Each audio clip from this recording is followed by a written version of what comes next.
السلام علیکم ناظرین، آج میں آپ سے ایک سوال پوچھنا چاہتا ہوں۔ دل پر ہاتھ رکھ کر اس کا جواب سوچئے گا۔ کیا آپ نے زندگی میں کبھی اتنا دکھ دیکھا ہے کہ آپ کے اپنے آپ کو چھوڑ دیں؟ کیا کبھی ایسا ہوا ہے کہ آپ کسی کو بھلائی دینے جائیں اور وہ آپ کے منہ پر بھلائی کا دروازہ بند کر دے؟ کیا کبھی آپ نے کسی کے لیے خیر کا سوچا ہو اور جواب میں آپ پر پتھر برسائے گئے ہوں؟ ہم تو معمولی سی بے عزتی پر برسوں تک اس شخص کی شکل نہیں دیکھتے۔ معمولی سی بات پر ہم کہتے ہیں میں نے اسے معاف نہیں کرنا۔ ہماری انا اتنی بڑی ہو جاتی ہے کہ ہم بدلہ لینے کے لیے تڑپتے ہیں۔ لیکن آج میں آپ کو ایک ایسی ہستی کی کہانی سنانے جا رہا ہوں جس پر اس روئے زمین کے سب سے بدترین پتھر برسائے گئے، جس کے جوتے مبارک خون سے بھر گئے، جس کا پورا جسم لہو لہان ہو گیا، جسے گالیاں دی گئیں، جس کا مذاق اڑایا گیا، جس پر آوارہ لڑکے چھوڑ دیے گئے۔ اور جب اس تکلیف کی انتہا ہو گئی، جب آسمان بھی اس منظر کو دیکھ کر رو پڑا، تو اللہ رب العزت نے اپنا ایک ایسا فرشتہ بھیجا جو اس سے پہلے کبھی زمین پر کسی نبی کے لیے نہیں آیا تھا، پہاڑوں کا فرشتہ۔ اس نے آ کر کہا، اے محمد صلی اللہ علیہ وآلہ وسلم، بس ایک بار کہہ دیں، ایک بار لب ہلائیں، میں ان دو پہاڑوں کو آپس میں ملا دوں گا جن کے درمیان یہ طائف کا پورا شہر ہے۔ یہ لوگ جنہوں نے آپ پر پتھر برسائے، یہ ایک سیکنڈ میں پس جائیں گے، ان کا نام و نشان تک نہیں رہے گا۔ ذرا سوچئے، اگر آپ ہوتے اس جگہ، اگر آپ کے ساتھ یہ سب ہوا ہوتا تو آپ کیا کرتے؟ یقیناً ہم کہتے کہ ہاں، کر دو، ختم کر دو ان ظالموں کو۔ لیکن جو جواب اس روز رحمت للعالمین صلی اللہ تعالیٰ علیہ وآلہ وسلم نے دیا، اللہ کی قسم وہ جواب اگر آج کا مسلمان سمجھ جائے تو اس کی زندگی بدل جائے، اس کا دل بدل جائے، اس کے سینے سے نفرت ختم ہو جائے۔ وہ کیا جواب تھا جس نے فرشتوں کو بھی رولا دیا؟ وہ کیا دعا تھی جو آپ نے لہو میں لت پت حالت میں کی؟ اور اس دعا کا صلہ اللہ تبارک و تعالیٰ نے کیسے دیا؟ ناظرین، یہ صرف ایک واقعہ نہیں ہے، یہ اسلام کی روح ہے۔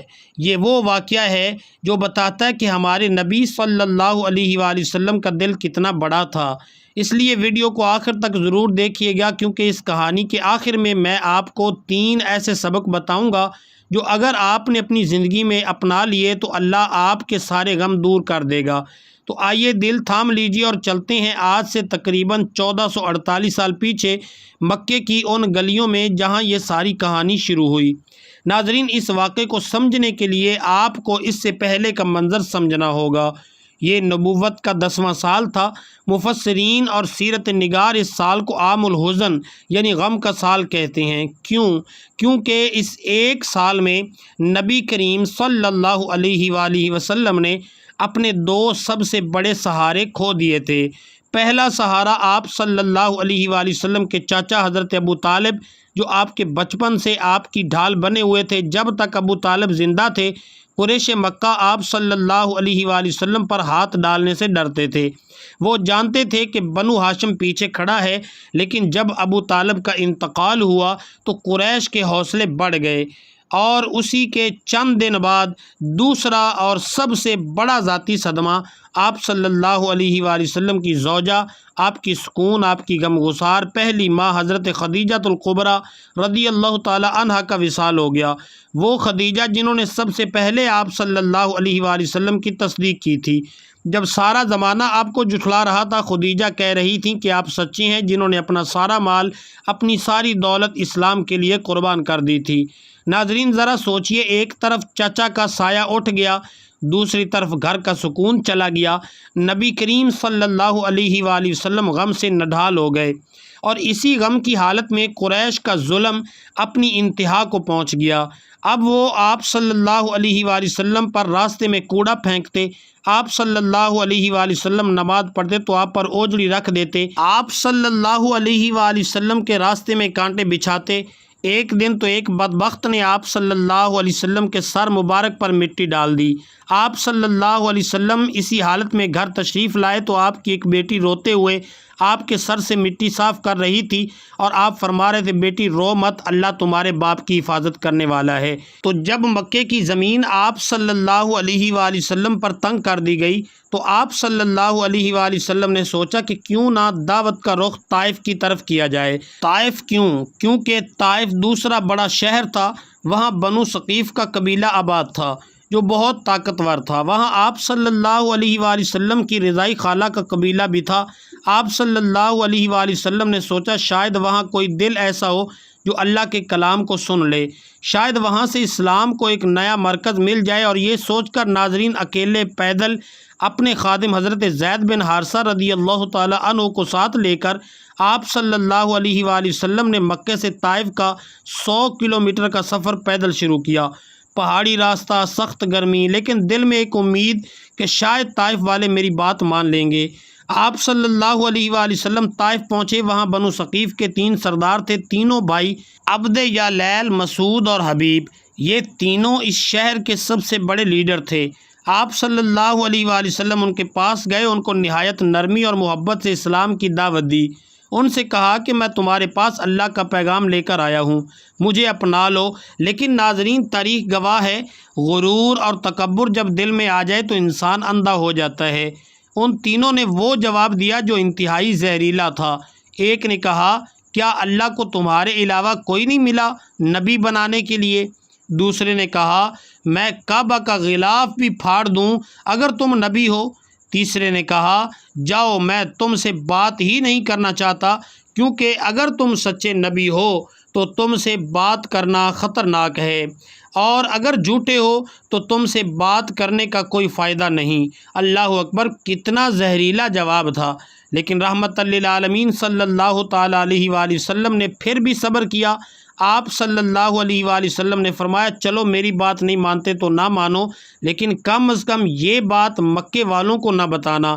لیکن انہوں نے یہ بھی نہ مانا، بلکہ انہوں نے شہر کے اوباشوں، آوارہ لڑکوں اور غلاموں کو آپ صلی اللہ علیہ وآلہ وسلم کے پیچھے لگا دیا۔ ناظرین یہاں سے وہ منظر شروع ہوتا ہے جسے سوچ کر بھی رونگٹے کھڑے ہو جاتے ہیں۔ وہ دونوں طرف قطاروں میں کھڑے ہو گئے، اور جیسے ہی آپ صلی اللہ علیہ وآلہ وسلم وہاں سے گزرنے لگے، انہوں نے آپ صلی اللہ علیہ وآلہ وسلم پر پتھروں کی بارش شروع کر دی۔ کتابوں میں لکھا ہے کہ وہ پتھر نہیں تھے، وہ بڑے بڑے پتھر تھے۔ وہ آپ صلی اللہ علیہ وآلہ وسلم کے جسم مبارک پر، آپ کے پاؤں پر، آپ کے چہرے پر مار رہے تھے۔ حضرت زید بن حارثہ رضی اللہ تعالی عنہ آپ صلی اللہ علیہ وآلہ وسلم کو بچانے کے لیے آپ کے آگے آ جاتے تو پتھر ان کو لگتے، وہ زخمی ہو گئے، لیکن انہوں نے نبی کریم صلی اللہ علیہ وآلہ وسلم کو نہیں چھوڑا۔ آپ صلی اللہ علیہ وآلہ وسلم لہو لہان ہو گئے، آپ کے نالین مبارک خون سے بھر گئے۔ آپ صلی اللہ علیہ وآلہ وسلم کا خون بہہ کر آپ کی جوتیوں میں جم گیا۔ آپ صلی اللہ علیہ وآلہ وسلم اسی حالت میں بھاگتے ہوئے، پتھروں سے بچتے ہوئے تقریباً 3 میل دور ایک باغ میں پناہ لی۔ یہ باغ عتبہ اور شیبہ بن ربیعہ کا تھا، جو قریش کے ہی 2 سردار تھے۔ آپ صلی اللہ علیہ وآلہ وسلم وہاں ایک انگور کی بیل کے سائے میں بیٹھ گئے۔ جسم سے خون بہہ رہا ہے، دل غم سے چور ہے، پورا جسم درد کر رہا ہے۔ اور ناظرین یہاں اسی حالت میں آپ صلی اللہ علیہ وآلہ وسلم نے وہ دعا مانگی جو آج بھی ہر غم زدہ دل کی دعا ہے۔ یہ دعا یاد کر لیں۔ آپ صلی اللہ علیہ وآلہ وسلم نے آسمان کی طرف ہاتھ اٹھائے اور فرمایا اے اللہ، میں تجھ سے اپنی کمزوری کی، اپنی بے بسی کی اور لوگوں کے نزدیک اپنی بے قدری کی شکایت کرتا ہوں۔ اے ارحم الراحمین، تو کمزوروں کا رب ہے اور تو ہی میرا رب ہے۔ تو مجھے کس کے حوالے کر رہا ہے؟ کیا کسی بیگانے کے جو مجھ سے بدسلوکی کرے، یا کسی دشمن کے جسے تو نے میرے معاملے کا مالک بنا دیا ہے؟ اے اللہ، اگر تو مجھ سے ناراض نہیں ہے تو مجھے ان تکلیفوں کی کوئی پرواہ نہیں، لیکن تیری عافیت میرے لیے زیادہ کشادہ ہے۔ میں تیرے چہرے کے اس نور کی پناہ چاہتا ہوں جس سے اندھیرے روشن ہو جاتے ہیں اور جس پر دنیا اور آخرت کے سارے معاملات درست ہو جاتے ہیں، کہ تو مجھ پر اپنا غضب نازل کرے یا تیرا عتاب مجھ پر وارد ہو۔ تیری ہی رضا مطلوب ہے، یہاں تک کہ تو راضی ہو جائے۔ تیرے بغیر کوئی طاقت اور کوئی قوت نہیں۔ ناظرین، یہ دعا ختم بھی نہیں ہوئی تھی کہ اللہ کا عرش ہل گیا۔ صحیح بخاری کی روایت ہے، حضرت عائشہ صدیقہ رضی اللہ تعالی عنہا فرماتی ہیں کہ ایک دن انہوں نے نبی کریم صلی اللہ علیہ وآلہ وسلم سے پوچھا، یا رسول اللہ، کیا آپ پر احد کے دن سے بھی زیادہ سخت دن کوئی گزرا ہے؟ تو آپ صلی اللہ علیہ وآلہ وسلم نے فرمایا، ہاں عائشہ، مجھ پر تمہاری قوم کا وہ دن، طائف والا دن، احد سے بھی زیادہ سخت تھا۔ اور پھر آپ صلی اللہ علیہ وآلہ وسلم نے فرمایا کہ جب میں طائف سے واپس آ رہا تھا، غم سے نڈھال کرن الثعالب نامی جگہ پر پہنچا تو میں نے ایک بادل دیکھا جس نے مجھ پر سایہ کیا ہوا تھا۔ میں نے دیکھا تو اس میں جبرائیل امین علیہ السلام تھے۔ جبرائیل علیہ السلام نے آواز دی، اے محمد صلی اللہ علیہ وآلہ وسلم، اللہ نے آپ کی قوم کی بات سن لی ہے، اور آپ کو جو جواب انہوں نے دیا ہے وہ بھی سن لیا ہے، اور اللہ نے آپ کے پاس پہاڑوں کا فرشتہ بھیجا ہے تاکہ آپ اسے جو چاہیں حکم دیں۔ پھر پہاڑوں کا فرشتہ سامنے آیا، اس نے سلام کیا اور کہا، یا رسول اللہ صلی اللہ علیہ وآلہ وسلم، حکم دیجئے، اگر آپ چاہیں تو میں ان دو پہاڑوں ابو قبیس اور احمر کو، جن کے درمیان طائف اور مکہ ہے، آپس میں ملا دوں۔ یہ دونوں پہاڑ آپس میں مل جائیں گے، اور یہ ساری بستی، یہ سارے لوگ جو آپ پر ہنس رہے تھے، جو آپ پر پتھر مار رہے تھے، ان دو پہاڑوں کے درمیان پس جائیں گے، ایک بھی نہیں بچے گا۔ بس آپ ایک بار کہہ دیں۔ ناظرین، ذرا اس لمحے کو محسوس کریں۔ جسم زخمی ہے، خون بہہ رہا ہے، دل ٹوٹا ہوا ہے، اور سامنے وہ طاقت کھڑی ہے جو ایک اشارے پر پوری قوم کو ختم کر سکتی ہے۔ بدلہ لینے کا اس سے بہترین موقع اور کیا ہو سکتا ہے؟ فرشتہ خود کہہ رہا ہے کہ بس کہہ دیں، اگر ہم ہوتے تو کیا کرتے؟ ہم فوراً کہتے کہ ہاں، ختم کر دو، لیکن قربان جائیں اس ذات پر جسے اللہ نے رحمت للعالمین بنا کر بھیجا تھا۔ آپ صلی اللہ علیہ وآلہ وسلم نے اپنا خون آلود چہرہ اٹھایا اور جو جواب دیا، ناظرین، وہ جواب سونے کے پانی سے لکھنے کے قابل ہے۔ آپ صلی اللہ علیہ وآلہ وسلم نے فرمایا، نہیں، پہاڑوں کے فرشتے، ایسا مت کرنا، بلکہ مجھے یہ امید ہے کہ اللہ تعالیٰ ان کی پشتوں سے ایسے لوگ پیدا فرمائے گا جو ایک اللہ کی عبادت کریں گے اور اس کے ساتھ کسی کو شریک نہیں ٹھہرائیں گے۔ اللہ اکبر، اللہ اکبر۔ کتنا بڑا دل ہے۔ جنہوں نے پتھر مارے ان کے لیے بد دعا نہیں، ان کی آنے والی نسلوں کے لیے دعا ہے۔ آپ صلی اللہ علیہ وآلہ وسلم نے فرمایا کہ انہیں مت مارو، شاید ان کی اولاد ایمان لے آئے۔ اور ناظرین، اللہ نے اس دعا کو کیسے قبول کیا، تاریخ گواہ ہے۔ اسی طائف شہر سے کچھ سال بعد اسلام کے عظیم سپہ سالار نکلے۔ حضرت محمد بن قاسم کا تعلق بھی ثقیف قبیلے سے ہی تھا، اسی طائف سے جس نے ہندوستان تک اسلام پہنچایا۔ طائف ہی وہ شہر ہے جس نے بعد میں اسلام قبول کیا، اور آج طائف سعودی عرب کا ایک خوبصورت اسلامی شہر ہے جہاں کے لوگ اپنے مہمانوں سے محبت کرتے ہیں۔ یہ تھی آپ صلی اللہ علیہ وآلہ وسلم کی دور اندیشی، یہ تھی آپ صلی اللہ علیہ وسلم کی رحمت۔ اس کے بعد آپ صلی اللہ علیہ وآلہ وسلم واپس اسی باغ میں آئے۔ عتبہ اور شیبہ نے یہ منظر دیکھا تو ان کے دل میں کچھ رحم آیا۔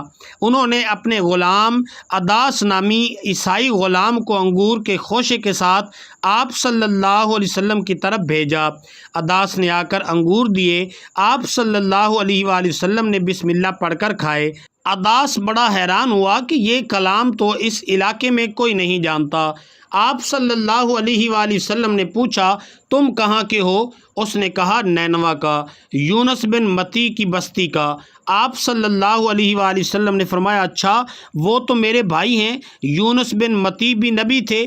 یہ سن کر عداس آپ صلی اللہ علیہ وآلہ وسلم کے قدموں پر گر پڑا اور آپ کے ہاتھوں اور پاؤں کو چومنے لگا اور وہیں کلمہ پڑھ کر مسلمان ہو گیا۔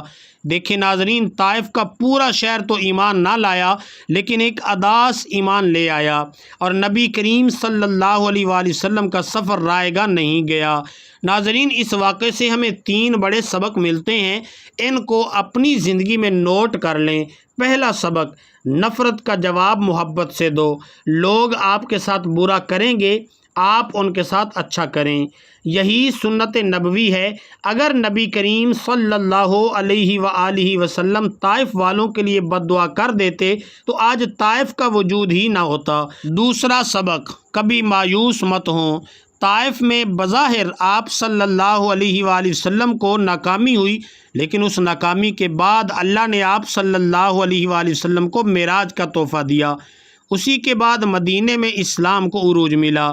تو یاد رکھیں، جب سارے دروازے بند ہو جائیں تو اللہ عرش کا دروازہ کھول دیتا ہے۔ تیسرا سبق، اپنی اولاد کے لیے دعا کریں، بد دعا نہیں۔ آج ہم چھوٹی چھوٹی بات پر اپنی اولاد کو، اپنے لوگوں کو بد دعائیں دیتے ہیں۔ نبی صلی اللہ علیہ وآلہ وسلم نے پتھر کھا کر بھی اگلی نسل کے لیے دعا کی۔